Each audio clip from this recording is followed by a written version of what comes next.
Primera de Samuel, capítulo 2, versículo 8. Él levanta del polvo al pobre y del muladar exalta al menesteroso para hacerle sentarse con príncipes y heredar un sitio de honor. Porque de Jehová son las columnas de la tierra y él afirmó sobre ellas el mundo. Amén. A lo largo de la vida, vemos y escuchamos muchas veces cómo muchas personas arruinan sus vidas y su futuro, ya sea por el adulterio, por la drogadicción, por el alcoholismo, por el libertinaje, la codicia, la inmoralidad sexual, la ambición y el amor al dinero fácil, e infinidad de pecados que conducen la vida de las personas a una ruina total. Lo triste de esta situación es que las personas llegan a estar en situaciones totalmente deplorables, destruidos y en situaciones de extrema angustia, ya sea al perder su familia, su trabajo, su dignidad moral y esclavizados de muchos pecados que los arrastran al infierno, es decir, a una eternidad sin Dios. Pero qué bueno es saber que sin importar la situación en la que se encuentran las personas que son despreciables para el mundo, Dios tiene poder para restaurar su vida. Dice la Escritura, Él levanta del polvo al pobre y del muladar exalta al menesteroso para hacerle sentarse con príncipes y heredar un sitio de honor. Pero ¿cómo ocurre esta restauración? ¿Cómo se produce? ¿Qué pasos podemos seguir para ir camino a la restauración? Veamos a la luz de la Escritura 3 pasos muy sencillos que la persona debe practicar para poder restaurar su vida y volver a entrar al redil del Señor. Lo primero que deben hacer es reconocer la necesidad de salvación que tenemos. El libro de Romanos capítulo 7 versículo 22 al 25 dice: Así que queriendo yo hacer el bien, hallo esta ley, que el mal está en mí, porque según el hombre interior me deleito en la ley de Dios, pero veo otra ley en mis miembros que se rebela contra la ley de mi mente y que me lleva cautivo a la ley del pecado que está en mis miembros. Miserable de mí, ¿quién me librará de este cuerpo de muerte? Gracias doy a Dios por Jesucristo Señor. Así que yo mismo con la mente sirvo a la ley de Dios, mas con la carne a la ley del pecado. El primer paso que tenemos que dar para dar inicio a ese camino hacia la restauración es reconocer la necesidad que tenemos de Dios en nuestras vidas, es decir, que Dios nos salve de nuestros pecados.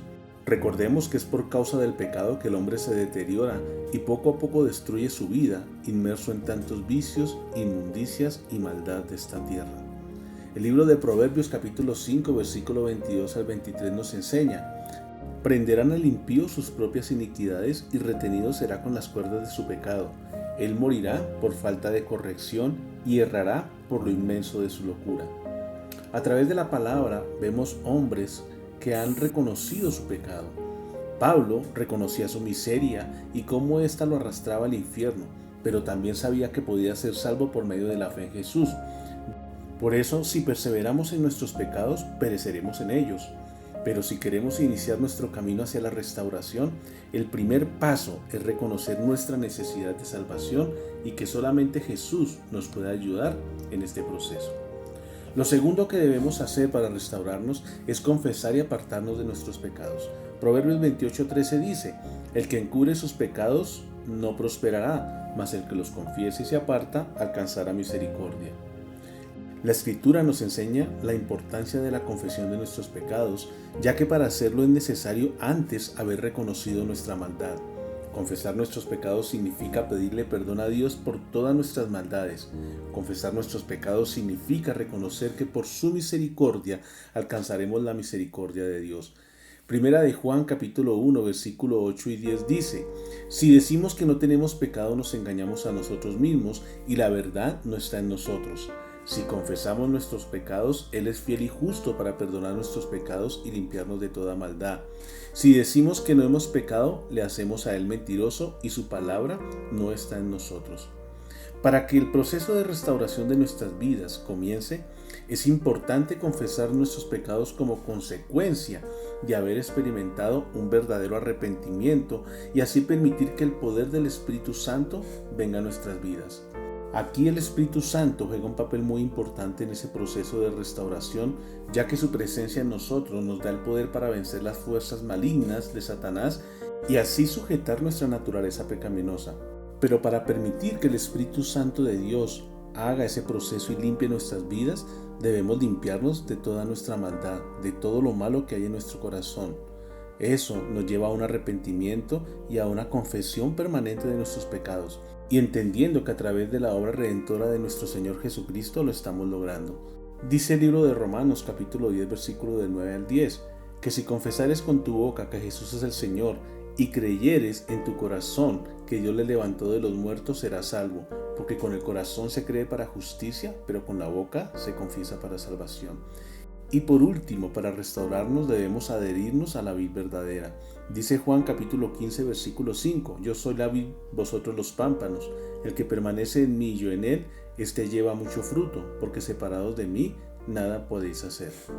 Para no volver atrás, después de nuestra conversión, necesitamos unirnos íntimamente a la única fuente de vida que es Cristo Jesús.